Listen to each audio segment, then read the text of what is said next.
2002 से संचालित श्री हनुमंत छाया ज्वेलर्स, असली सोना कुशल कारीगरी, सोने चांदी के विक्रेता, मेडिकल कॉलेज के आगे, दिल्ली रोड, सागर। बुरहानपुर के प्राइम लोकेशन सिंधी बस्ती बाईपास मार्ग पर बन रहे एक निर्माणाधीन शॉपिंग कॉम्प्लेक्स को लेकर विवाद खड़ा हो गया। इस कॉम्प्लेक्स के निर्माण की वैधानिकता पर सवाल उठाते हुए जिला प्रशासन को शिकायत की गई, जिसके बाद प्रशासन ने मामले को गंभीरता से लेते हुए नोटिस जारी कर दिया है। जानकारी के मुताबिक पांडा रोड नाली के पास बन रहे इस शॉपिंग कॉम्प्लेक्स को लेकर समाज सेवी दुर्गेश शर्मा ने जिला कलेक्टर को लिखित शिकायत दी। शिकायत में आरोप लगाया गया है कि कॉम्प्लेक्स का निर्माण नियमों को दरकिनार कर किया जा रहा है और इसके लिए आवश्यक वैधानिक अनुमति भी नहीं ली गई है। शिकायतकर्ता का कहना है कि इस निर्माणाधीन कॉम्प्लेक्स का नक्शा टाउन एंड कंट्री प्लानिंग विभाग से पास नहीं कराया गया है। साथ ही पांडा रोड नाले से सटी जमीन पर बेसमेंट का निर्माण किया जा रहा है, जो नियमों के खिलाफ बताया जा रहा है। ऐसे में सवाल उठ रहा है कि बिना उचित अनुमति के इस तरह का बड़ा निर्माण कार्य कैसे किया जा रहा है। बताया जा रहा है कि कॉम्प्लेक्स का निर्माण अभी पूरी तरह पूरा भी नहीं हुआ है, लेकिन आनन फानन में इसमें दुकानों के खरीद फरोख्त और किराए पर देने की प्रक्रिया भी शुरू कर दी गई। इससे पूरे मामले को लेकर और अधिक सवाल खड़े हो रहे हैं। मामले की शिकायत सामने आने के बाद बुरहानपुर एसडीएम अजमेर सिंह गौड़ ने कॉम्प्लेक्स मालिक को नोटिस जारी कर सभी जरूरी अनुमतियों और दस्तावेजों को प्रस्तुत करने के निर्देश दिए हैं। एसडीएम के अनुसार कॉम्प्लेक्स के मालिक के वकील की ओर से कुछ दस्तावेज प्रस्तुत किए गए हैं और फिलहाल मामला सुनवाई की प्रक्रिया में है। प्रशासन द्वारा सभी दस्तावेजों की जांच की जा रही है। प्रशासन का कहना है कि यदि जांच में शिकायत सही पाई जाती है तो नियमानुसार कार्रवाई की जाएगी। अब देखने वाली बात होगी कि जांच के बाद इस निर्माणाधीन कॉम्प्लेक्स को लेकर प्रशासन क्या फैसला लेता है और नियमों के उल्लंघन पर क्या कदम उठाए जाते हैं। तो ऐसी एक कंप्लेंट मेरे पास आई है कि उन्होंने टाउन एंड कंट्री प्लानिंग से नक्शा पास नहीं कराया है, तो उसके संबंध में मैंने उनको नोटिस जारी किया है और उनके वकील ने हमको जवाब दिया। प्रकरण बहस में लगा हुआ, बहस के बाद उसको जाँच में।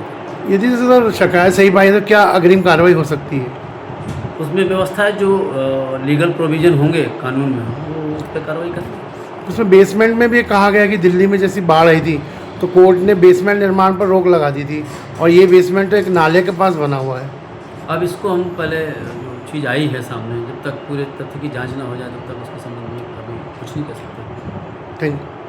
मैंने बुरहानपुर कलेक्टर हर्ष सिंह जी को शिकायत करी है। सिंधी बस्ती के पास जो हुसैनुल्लाह गार्डन के सामने एक सिटी सेंटर के नाम से कॉम्प्लेक्स बन रहा है, उस कॉम्प्लेक्स में अनुमतियों को लेकर शिकायत की है, उस कॉम्प्लेक्स में बेसमेंट को लेकर के शिकायत की है, उस कॉम्प्लेक्स में बहुत सारी अनियमितताएं हैं, उसको लेकर के मैंने शिकायत की है। क्या क्या मतलब आपको लगता है कि अनियमितताएं हुई हैं मोटी मोटी? मुझे ऐसा लगता है, जो मुझे जानकारी प्राप्त हुई है उसके अनुसार उसे टाउन एंड कंट्री प्लानिंग की कोई अनुमति नहीं दी गई है, बेसमेंट बनाने की किसी तरह की कोई अनुमति नहीं दी गई है।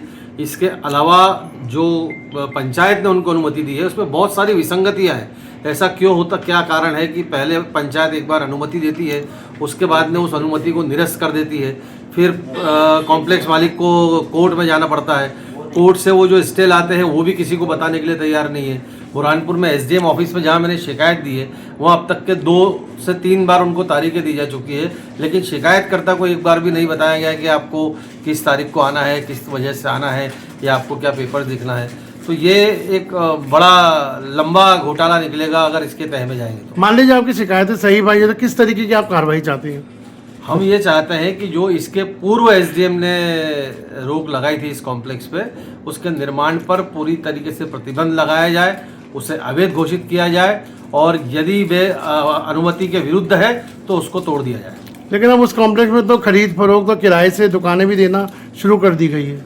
ये ताबड़तोड़ जिस तरीके से किया गया है उसका कारण यही है कि हमारी शिकायत के बाद तुरंत ताबड़तोड़ जो दुकानें खोली गई है, उस दुकानों के अंदर भी जो भूमि मालिक है, कॉम्प्लेक्स के मालिक है, उनके स्वयं की दुकानें हो ताकि लोगों का ध्यान उस चीज़ पर से हट जाए और वहाँ पे अब कोई शिकायत आगे ना हो पाए। आपको उम्मीद है कि जिला प्रशासन आपकी शिकायतों पर मतलब गंभीरता से कार्रवाई करेगा? देखिए, मैं मतलब इस मामले में बड़ा असमंजस में हूँ, क्योंकि एक ही पद पर बैठे हुए 2 अधिकारी, एक अधिकारी पूर्व की पल्लवी पुराणिक जी जो उसके ऊपर प्रतिबंध लगाती है और उसके कुछ दिन बाद ही कोर्ट से स्टे आने के बाद में दूसरे जो एसडीएम साहब है वो उसकी अनुमति दे देते हैं। तो प्रशासन क्या करेगा ये तो अब प्रशासन अपने पे उनके विवेक के ऊपर है।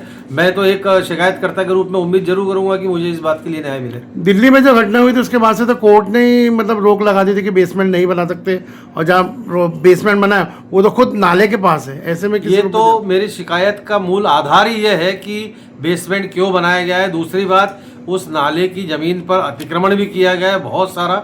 अगर आप देखेंगे वहाँ पर पहले तो बस स्टैंड भी प्रस्तावित था। तो ये सब चीज़ें होने के बाद कैसे खुलेआम प्रशासन की नाक के नीचे शहर की हृदय स्थली पर इस तरह से अवैध अगर कॉम्प्लेक्स का निर्माण होगा तो फिर भगवानी वाली के बराबर। अगर प्रशासन से मतलब यानी आपको कार्रवाई से संतुष्ट नहीं हुई तो फिर क्या कोर्ट भी जा सकते हैं क्या? बिल्कुल, अगर यहाँ से मुझे नहीं हुआ तो मैं इसके आगे अपील में जाऊँगा, इंदौर कार्यालय में जाऊँगा, और नहीं हुआ तो फिर सिविल सूट दायर करूँगा।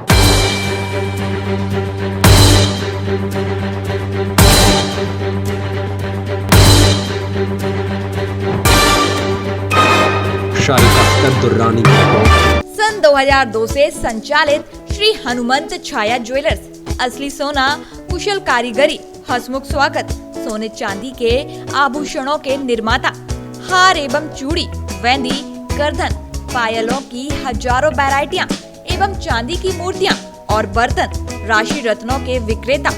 एक बार हमारे शोरूम में अवश्य पधारें।